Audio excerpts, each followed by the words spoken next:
Hello dear student. हाँ तो बच्चों, आज ट्वेल्थ क्लास में ज्योग्राफी का पहला चैप्टर शुरू होने जा रहा है, जिसका नाम है मानव भूगोल प्रकृति एवं विषय क्षेत्र। हाँ तो बच्चों, हमने पहले पिछली क्लास में यानी 11वीं क्लास में हमने भूगोल के बारे में बताया था। भूगोल क्या है? पृथ्वी का वर्णन करना, जो दो शब्दों से मिलकर बना है, जियो प्लस ग्राफो। जियो का अर्थ होता है पृथ्वी, ग्राफोस का अर्थ होता है वर्णन करना।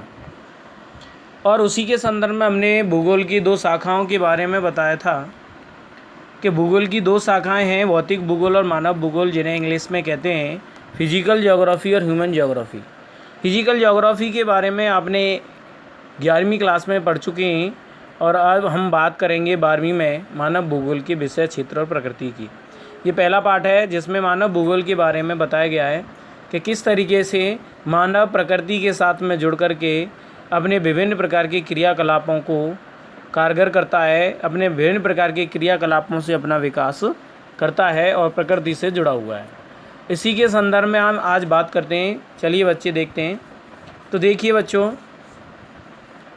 आप भूगोल एक विषय के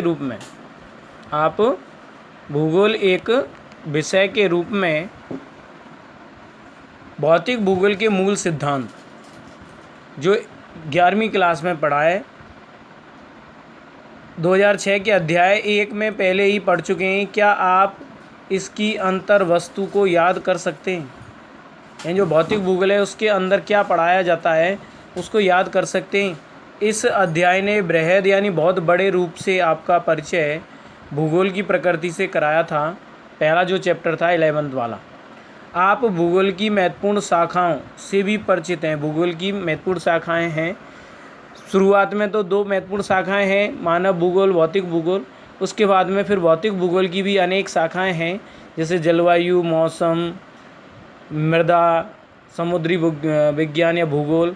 तो ये बहुत सारी भौतिक भूगोल की शाखाएं, ऐसी मानव भूगोल की भी शाखाएं हैं, जैसे आर्थिक भूगोल है, सामाजिक भूगोल है, राजनैतिक भूगोल है। तो ये इन सभी से हम परिचित हैं।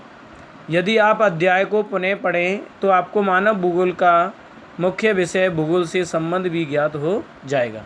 अगर उसी अध्याय को आप दोबारा पढ़ेंगे तो मानव भूगोल का जो मुख्य विषय है कि इस मानव भूगोल का विषय क्या है, भूगोल से संबंध भी इसका ज्ञात हो जाएगा कि मानव भूगोल का भूगोल से क्या संबंध है।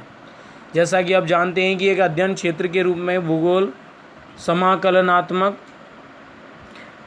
आनुभाविक एवं व्यावहारिक है। भूगोल क्या है? समाकलनात्मक, यानी इसमें पृथ्वी के प्रत्येक क्षेत्र का एक समग्र रूप में अध्ययन किया जाता है। आनुभाविक यानी अनुभव भी किया जाता है, और व्यावहारिक भी है इसका अध्ययन। अतः भूगोल की पहुंच विस्तृत यानी बहुत बड़ी है, और किसी भी घटना अथवा परिघटना का जो दिक् एवं काल के संदर्भ में परिवर्तित होता है, यानी जो प्राचीन काल में हुआ हो परिवर्तन या अब वर्तमान में हो रहा हो, उसका भौगोलिक ढंग से अध्ययन यानी भूगोल की दृष्टि से अध्ययन किया जा सकता है। तो देखिए बच्चों, आप धरातल को किस प्रकार देखते हैं? सबका देखने का नज़रिया होता है। क्या आपको लगता है कि पृथ्वी के दो प्रमुख घटक हैं? कहने का मतलब आपको धरातल पर जो भी दिखाई देता है, आपको ऐसा लगता होगा कि पृथ्वी के दो घटक हैं। एक तो है प्रकृति यानी भौतिक पर्यावरण, जो हमें प्रकृति ने दिया है, पेड़ पौधे, वनस्पति, जलवायु, मिट्टी, खनिज, लवण, ये भौतिक पर्यावरण है। और जीवन के रूप में जिसमें मनुष्य भी सम्मिलित है, अपने परिवेश के भौतिक और मानवीय घटकों की सूची बनाइए। तो अपने परिवेश यानी अपने आसपास के वातावरण की बात करें तो उस वातावरण में भौतिक पर्यावरण और मानवीय घटकों की सूची बनाइए। भौतिक भूगोल भौतिक पर्यावरण का अध्ययन करता है। भौतिक भूगोल भौतिक पर्यावरण का अध्ययन करता है, और मानव भूगोल में भौतिक, प्राकृतिक एवं मानवीय जगत के जो बीच संबंध हैं, उन मानवीय घटनाओं का स्थानिक वितरण तथा उसके घटित होने के कारण एवं विश्व के विभिन्न भागों में सामाजिक और आर्थिक विभिन्नताओं का अध्ययन करता है। तो आपको इस तथ्य का पहले से ही बोध हो गया होगा कि एक विषय के रूप में भूगोल का मुख्य सरोकार पृथ्वी को मानव के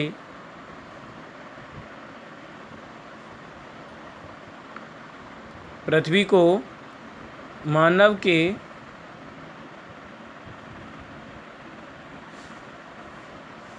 के घर के रूप में समझना और उन सभी तत्वों का अध्ययन करना है।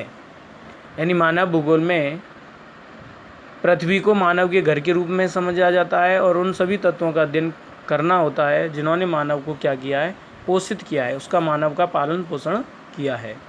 अतः प्रकृति और मानव के अध्ययन पर बल दिया गया है मानव भूगोल में।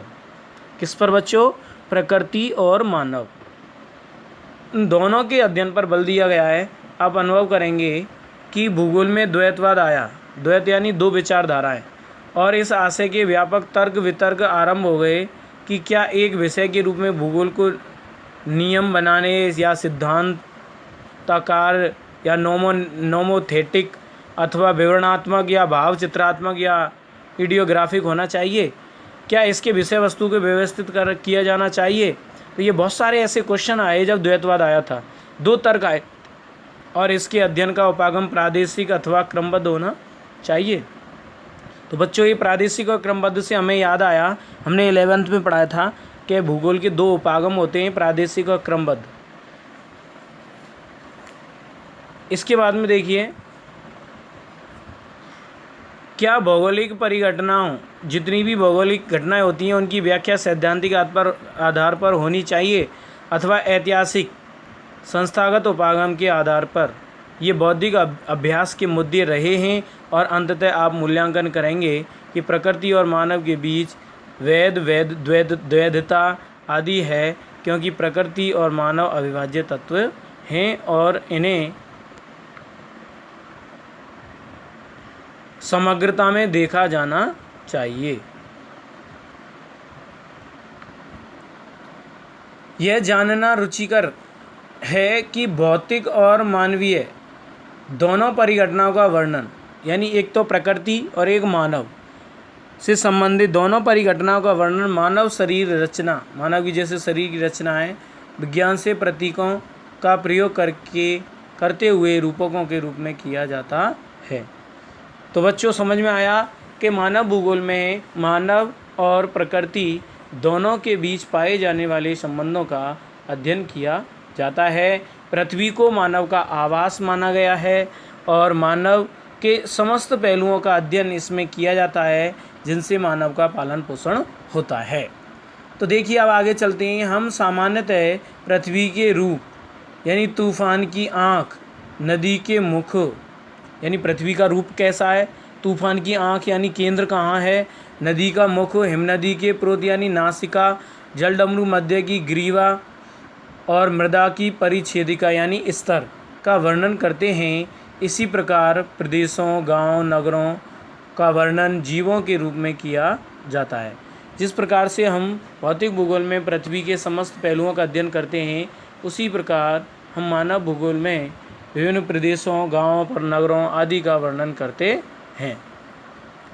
जर्मन भूगोलवेत्ता, जो जर्मनी के भूगोलवेत्ता थे, वो राज्य और देश का वर्णन जीवित जीव के रूप में करते हैं। कोई भी राज्य या देश है उसका वर्णन वो जीवित जीव के रूप में करते हैं। और सड़क, रेल मार्गों और जल मार्गों के जाल को प्रायः वो परिसंचरण की धमनियों के रूप में वर्णन किया जाता है कि जिस तरीके से मानव के शरीर में धमनियाँ ब्लड का परिसंचरण करती हैं, ऐसे ही एक देश में व्यापार करने के लिए सड़क और रेल मार्ग और जल मार्ग ये धमनियों के परिसंचरण का कार्य करता है। क्या आप अपनी भाषा में ऐसे शब्दों और अभिव्यक्तियों को एकत्रित कर सकते हैं? अब मूल प्रश्न उत्पन्न होता है कि क्या हम प्रकृति और मनुष्य को पृथक कर सकते हैं, यानी यदि प्रकृति और मनुष्य दोनों को अलग अलग कर सकते हैं, जबकि वे इतनी जटिलता से आपस में जुड़े हुए हैं कि इनको हम बिल्कुल भी अलग नहीं कर सकते। तो बच्चों, ये तो था आज के लिए, शुरुआत है, पहला चैप्टर का पहला टॉपिक था, थोड़ा सा मानव भूगोल के बारे में बताया गया है। आपको एक बार बता दूं, जो नोट्स हैं मैं जो डालूंगा क्वेश्चन आंसर, वो आपको अपनी फेयर कॉपी में उतारने हैं। तो आपको अपनी अलग से फेयर कॉपी बनानी है और फेयर कॉपी बनाने के बाद में जो मैं मैटर आपको भेजूंगा उसको आप अपनी अच्छी राइटिंग में फेयर कॉपी में उतारेंगे। तो आज के लिए बच्चों धन्यवाद, बाकी का हम कल बात करते हैं। ठीक है, ओके। मानव भूगोल की परिभाषाएं कल बताते हैं। धन्यवाद।